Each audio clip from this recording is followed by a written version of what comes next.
diz que o Pai é maior do que ele? Se o padre acabou de dizer aqui no comecinho da missa que o Pai não é maior do que o Filho, o Espírito Santo não é maior do que o Pai não é maior que o Espírito Santo, o Filho não é maior que o Espírito Santo, e assim vice-versa. Como é que Jesus vai dizer: quem me vê, vê o Pai, quem me ouve, ouve o Pai, porém, o Pai é maior do que eu? Por que Jesus falou isso? Temos que entender isso. Por causa dessa explicaçãozinha que eu estava dando agora. Não esqueça. Ele está falando como homem. Como homem.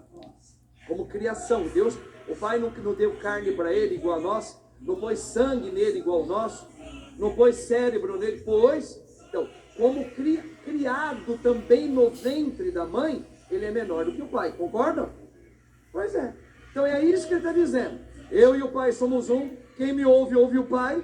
Porém, o Pai, nesta condição que eu estou por enquanto, por quê? Porque depois o Pai vai ressuscitar ele e o vai fazer Deus. A criatura humana, na Trindade Santa, essa que o Padre apresentou, não tinha matéria nenhuma, nem sangue, nem pele, nada, nem coração, nem estômago, nada. Agora tem. Então, naquele primeiro momento, ele está falando como homem, mas o Pai é maior do que eu.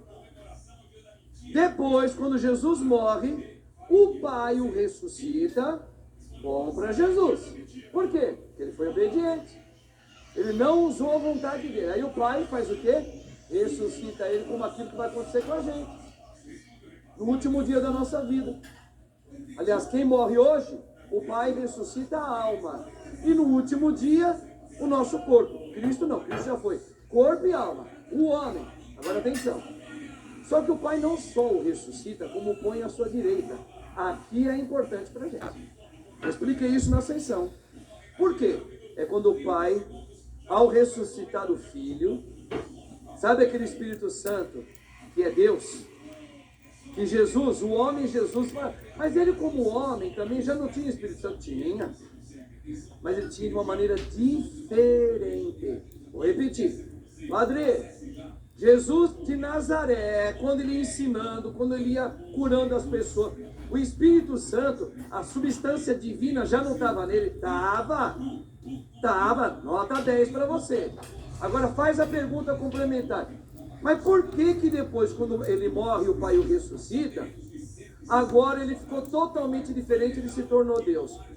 Ele estava lá com a segunda pessoa nele, ele já tinha divindade. Mas ele ainda não estava. Ele quem? O homem Jesus. O homem, entenda. Esse mesmo que falou. Pois o Pai é maior do que eu. Antes de morrer. Quando o Pai o ressuscita, o Pai dá todo o poder ao homem Jesus ressuscitado. Todo. Pega o Espírito. Imagina o Espírito Santo todinho e bota dentro do ser humano. Como ele faz, sempre fez com o Filho. Ele ia gerando o Filho? Pois é. É o Espírito Santo inteirinho no Filho, no Pai, no Filho. O Espírito Santo ia fazendo isso. E agora? O Pai, o colocando a Trindade, na Trindade, quem é que está pleno? Aonde está todo o Espírito Santo? No homem Jesus. No homem Jesus, um da nossa espécie. E agora ele é Deus, como o Pai é Deus. Como o Espírito Santo é Deus. Aí você fala, e a segunda Trindade? É Ele. Agora a segunda pessoa da Trindade é o próprio Jesus, que não tinha nome de Jesus porque não era humano. Agora é humano. Só que é Deus. Todo no Espírito Santo. Todo. Agora ele não precisa mais comer. A comida que a gente precisa se sustentar aqui, Jesus não precisa mais. Por quê? Porque ele é todo Espírito. Agora Jesus não chora mais. Por quê? Porque ele é todo Espírito. Ele não sente mais dor. Por quê? Porque ele é todo Espírito. O homem Jesus, não tire isso da sua cabeça. Então, o Pai fazendo Jesus, Deus, como ele, Pai, ele cumpre o que ele disse no Antigo Testamento. Eu darei a vida eterna para o povo, e o povo não precisará mais decorar leis, nem regras, nada. O próprio Espírito falará nos vossos corações. Como? Através de Cristo, que se dá através dos sacramentos da nossa igreja. E aí isso vai acontecer o que com a gente?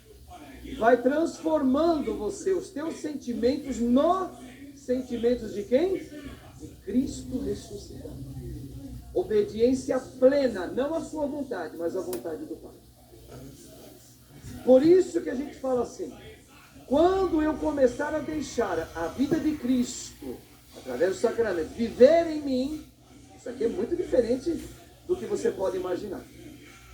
Eu vou passar por alegrias nesse mundo, vou passar por perdas, vou passar por perseguições, só que se o Espírito de Cristo está me dando agora um sentimento novo e verdadeiro, eu vou sofrer com Cristo, em Cristo e por Cristo. Muda todo o meu sofrimento. Falava isso para minha mãe ontem, que a gente tem os nossos sofrimentos. Eu falei, mãe, uma coisa é a gente sofrer do jeito que a senhora sempre pensou, do seu jeito, com a sua maneira, com os seus sentimentos. Isso acaba com a senhora.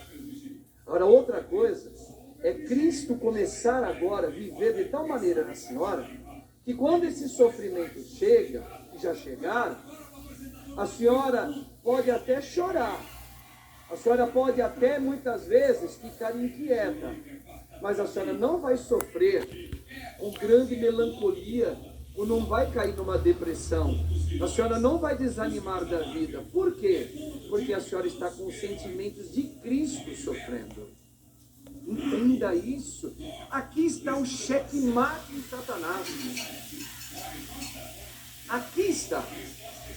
A minha alegria não vai ser aquela alegria do Marcos, que jogava futebol na rua, que ficava feliz porque eu fazia isso, eu fazia gol, eu arrumava a garotinha bonita, eu namorava com uma, namorava com outra, porque eu comprei com o meu dinheiro e me dava a minha alegria. Essa alegria, ela precisa ser retirada de mim, porque são os meus sentimentos. Agora é os sentimentos de Cristo em mim, que precisa ser vivido. E isso requer o quê? Vida de oração. Vocês lembram porque Jesus fala, será que quando o Filho do Homem, está falando dele, quando vier em glória a buscar a sua igreja, encontrará fé sobre a igreja? Jesus não dá resposta. Por quê? Porque ele vai dizer, se você ler um pouquinho antes dele fazer essa pergunta, você vai compreender por que ele fez. Porque ele vai falar sobre a importância de, ao receber os sacramentos, precisa rezar a cada momento da sua vida. Porque não basta você só receber o sacramento do batismo que você tem, a Eucaristia que o Padre vai trazer agora, que é a vida eterna. Se você não agora dar, como o primeiro homem deu brecha para o mal entrar, você precisa agora dar uma grande brecha para que a santa vontade de Cristo, os sentimentos dele, comece a viver em você. Como é que você dá brecha para isso? Eu tirando os meus sentimentos do meu jeito, para que a santa vontade e o jeito dele viva em mim. Como que se dá isso? Orando sempre. Quem ora, tem a vida eterna sendo vivida em você. Quem não ora, tem a vida eterna não vivida em você. Tem a vida eterna, mas ela não vive em você. Porque você não dá brecha, você não ora. Você não é uma mulher que tem que fazer isso mesmo. Um hábito de viver orando. Não é ficar o tempo todo em casa, parar de fazer tudo para ficar rezando. Não. É aprender a fazer no seu dia a dia uma ascese. Uma palavra muito mal falada e quase não é mais dita no meio de nós. Antigamente se falava muito. O que é ascese? Exercício espiritual. É vigilância. É cuidar das coisas que você vai falar. Quando você, vigilância nos grupos de onde você trabalha, as fofocas, as conversas. Vigilância como